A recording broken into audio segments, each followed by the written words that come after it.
Welcome to the second vlog in our series on teaching programming online. In this vlog, we first examine some pros and cons of teaching programming online. We then summarize some best practices for teaching programming online, which we explore more deeply in our upcoming vlogs. Let's start by exploring some pros and cons of teaching programming online, beginning with the pros. When done well, online programming courses can be just as informative and inspiring as traditional face-to-face programming courses. For example, I'm teaching an online programming course at Vanderbilt University this fall that focuses on parallel functional programming with Java on the Android platform.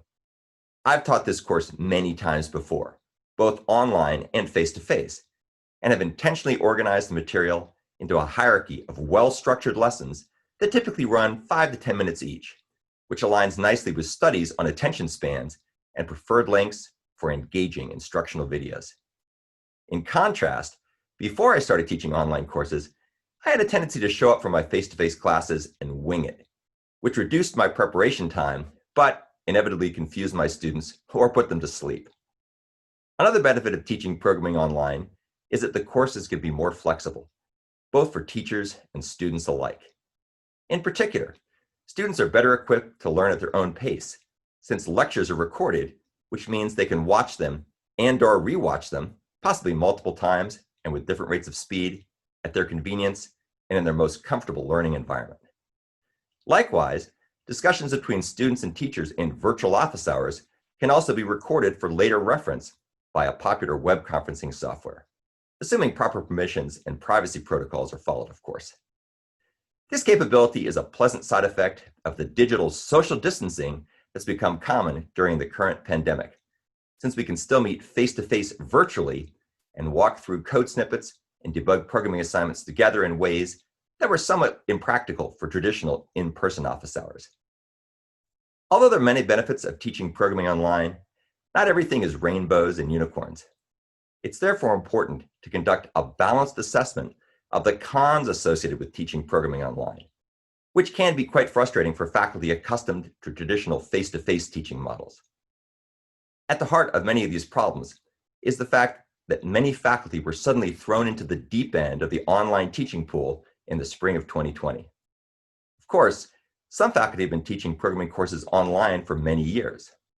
For example, I taught my first programming course online in the spring of 2013 as part of Vanderbilt's foray into the world of massive open online courses, or MOOCs, in partnership with Coursera. Over the past decade, I've taught hundreds of programming courses online, many of which can be found at my digital learning website at Vanderbilt and in the 24 playlists on my YouTube channel. Unfortunately, many educators lack the experience and skills needed to teach programming online effectively. In particular, the tools, methods, and techniques used to teach programming courses online are often quite different from what's used to teach programming courses face-to-face.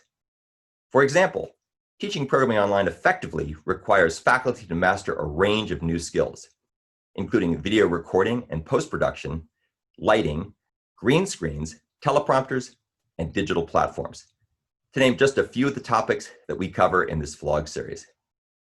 The remainder of this vlog summarizes key best practices for teaching programming online, which can be applied to address the skills and experience gaps discussed earlier.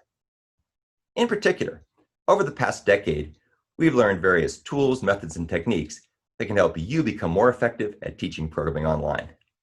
For example, effective techniques and practices for developing software programs are not best learned solely by thinking deeply about general concepts and platitudes.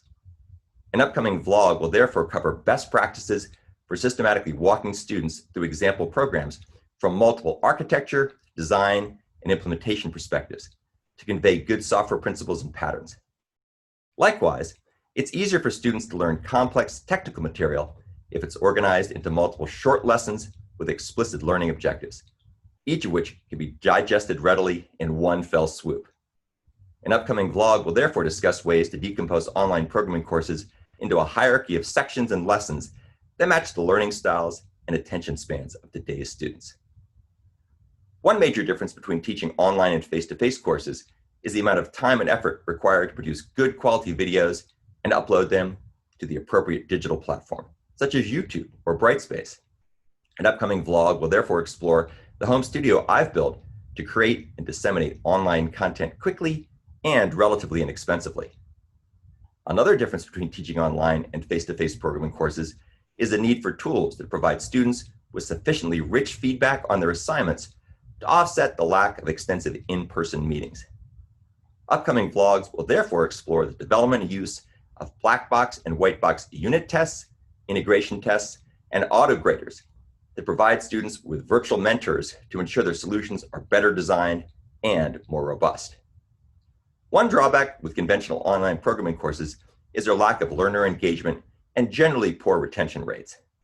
Upcoming vlogs will therefore explore best practices that we've learned to engage learners and help them succeed in our online programming courses. Many best practices covered in our vlogs can also be applied when teaching programming courses face-to-face. So the return on investment is high, regardless of what type of programming course you teach. Moreover, investments that faculty make in obtaining the necessary equipment and the training needed to use this equipment effectively can be reused to create content that's effective in multiple learning environments. In particular, our next vlog focuses on different types of online programming courses, including entirely asynchronous, entirely synchronous, and hybrid courses that combine asynchronous and synchronous content. As always, a link to the PDF version of the slides used in this presentation is available in the description box below. Please like this video if you enjoyed it, and subscribe to my YouTube channel for more content on this and related programming topics.